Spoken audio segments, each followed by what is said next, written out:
They really did come out well. I'm impressed with this, this crazy method. It works. This one had a hole in the bag. Look at this. I didn't seal it properly. It's full of water. Look at it. You see? So be careful. This one is perfect. No water in it. So there's one. I'm going to get a plate for these, huh? My hands are so greasy from all this that I can't pick up a plate. There we are. Here's one for you. And here's another. You get the idea. And you can serve them like this. Or you can save them and warm them up in this bag anytime you like. So there's your own homemade sausage recipe. It's not bad at all. As a matter of fact, I think it's quite good.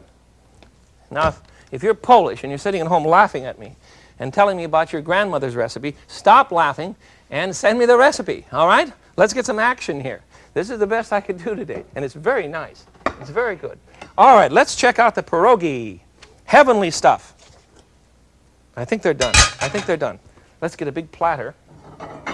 We want to drain these, of course, very carefully before we put them on the platter. Oh, I had pierogi the other night at a restaurant, the one I was telling you about on Milwaukee. And the woman makes pierogi you wouldn't believe. She had blueberries, fresh blueberries. This is in the middle of dinner. You have fresh blueberry pierogi with tons of sour cream. Look at that. The wonton skin fell apart. You see that one? The square one? You see it? It's just a goo ball. Back into the pot. We don't need it. But the ones that we made from scratch held fine. They're gorgeous. So let me put some butter on these. Here we are. Oh, better melt some butter. We want to pour some butter on these, and then a bit of brown sugar, brown breadcrumbs, and that'll give us a classic plate that'll look just like a good Polish dinner for you. Let me show you a couple of other dishes for a Polish dinner. I have a pot roast going here that is one of the strangest, most marvelous flavors I've ever run across. But again, you need these mushrooms. If you can't find them, write to an import house. Every major city in the country has somebody in the city that will sell you dried mushrooms. And buy a big sack and store them in a sealed jar, you know, a quart jar, and keep them in your refrigerator. I have 2 pounds in my refrigerator in Tacoma that I bought in San Francisco before I came to Chicago. Big jar. The kids love them. We make marvelous sauces with them. They're just terrific. So here's one pot roast. There we go. You can use a bottom round, use anything you want, but you want to brown the pot roast first. You see, I browned mine rather severely. And we'll throw it in a kettle here. I've got to get enough space to work because I'm waiting for my butter for the pierogi. So let me give you the ingredients now. This is a very interesting dish. I want to throw into the pot, I need some onions, here we are. Throw into the pot 1 onion along with my pot roast, you see. There we go, a nice onion. And I want to put in 3 dill pickles. Dill pickles in a pot roast? Yes, it's called pot roast with dill. It's a marvelous dish. There we go. Put in the dill pickles. Are you with me on this recipe? Then I want a handful of mushrooms. And I'm using the dried ones. A handful, I'm putting in half a cup. Actually, it's 1.5 ounces before they were soaked. 1.5 ounces of dried mushrooms soaked. And it wouldn't hurt to put in a little of the juice. There we go. And I want a half a dozen peppercorns.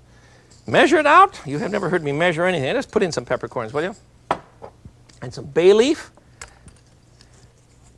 Couple of these are awfully small. I was going to say one nice big one, but those are so tiny. Let's not even fiddle around. That's the whole works. I have in the pot then the browned roast. Weighs about 3 pounds. I added 1 large chopped yellow onion, 3 or 4 dried mushrooms soaked for about 1.5 ounces, 6 peppercorns, a bay leaf, and 3 dill pickles all chopped up. And now I want to add to my pot about 1/4 cup of bouillon, beef bouillon, or perhaps your own good stock. I hope you have some left. I'll put this on to cook now for 2 hours. And at the end of 2 hours, let's see, there is a pot roast here somewhere, if I can decide which kettle it's in. Ah, I found it. By sheer weight, I found it. There we go. Oh, listen, I don't want to take that off. Let me tease you for a minute here. I forgot.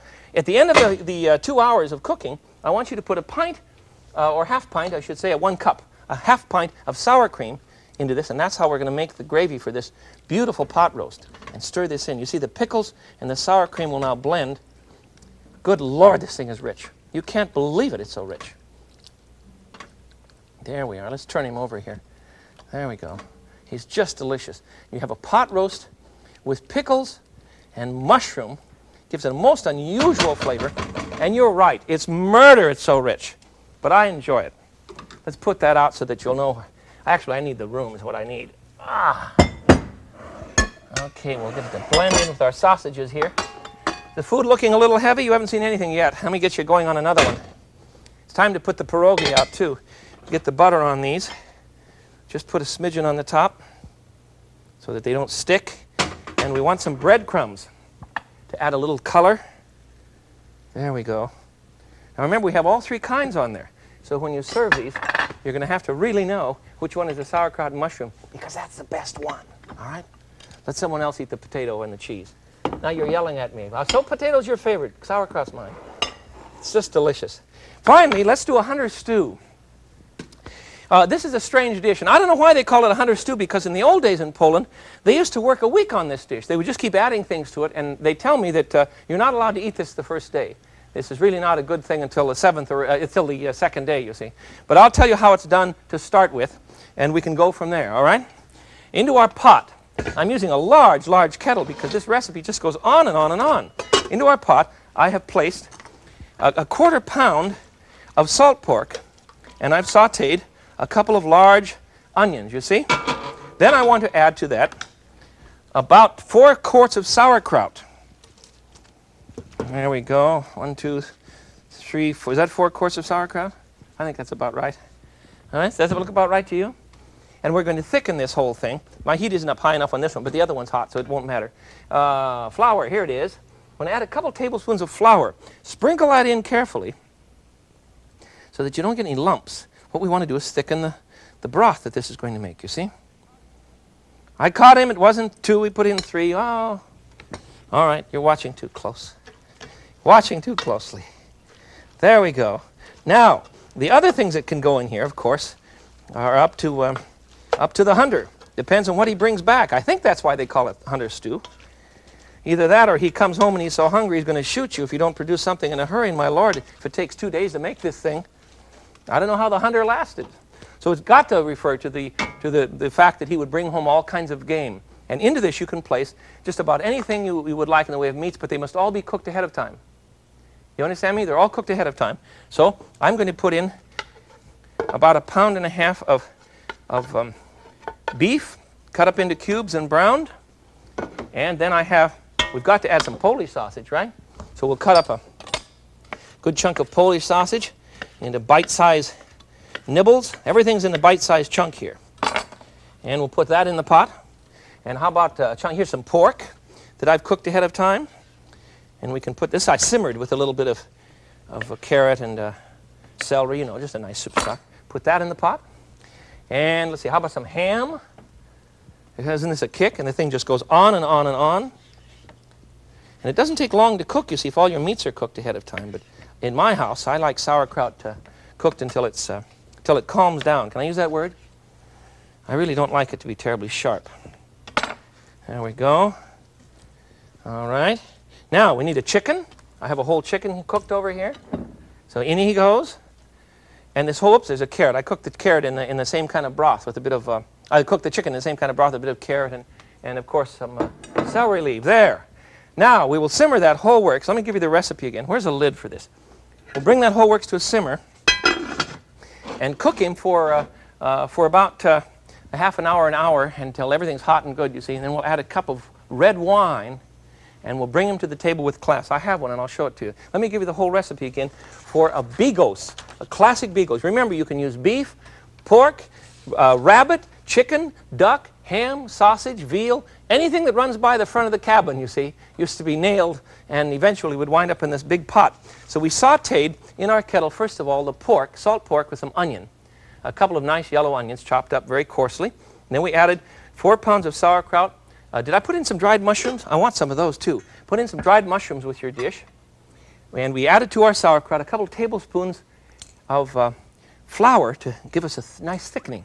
You see? I heard a rock fall in here. Yes, there is. It was a rock in my mushrooms. Wow. Better be careful with that one. And a little broth wouldn't hurt, would it, huh? There we go. That'll cook beautifully. And I've also added some pepper. We'll put some black pepper in here. And then I want to add a bit of brown sugar to calm it down. Just a tablespoon of brown sugar. And let that cook for about 2 hours. Don't forget the pepper. Let that cook for about 2 hours, and you'll have something that's very tender. Excuse me, 1 hour, and then we'll add the wine. 2 hours is on the pot roast. Boy, am I confusing. If you want recipes, write me. Be glad to send them to you. You think you're having trouble understanding this. I'm not even sure which kettle has what in it here. It is now ready. The bigos is ready to go. We have the brown sugar. That's really our only seasonings, are brown sugar, pepper, and the mushrooms themselves. So we're ready to seal that up and let it go. And then after an hour of cooking, we're going to add a cup of red wine. And that's ready on this pot right now. See, here it is already. Oh, measure your wine very carefully. Oh, don't be silly. What for? And bring that to a simmer again. Look at let me dish that up. Isn't that colossal? Isn't that colossal? All the different meats are sitting there enjoying one another's company. Enjoying themselves indeed. All right. And you can imagine what a feast this would make for the hunter and the huntee. The hunter and the hunter's wife and the child.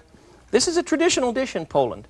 It's served on great festivals and all, but I've been warned by my friends that I must not give you the impression that this is any good on the first day. You're not even supposed to eat it on the first day. You're supposed to eat it on the second day. So there we have it. You know what I want to try right now?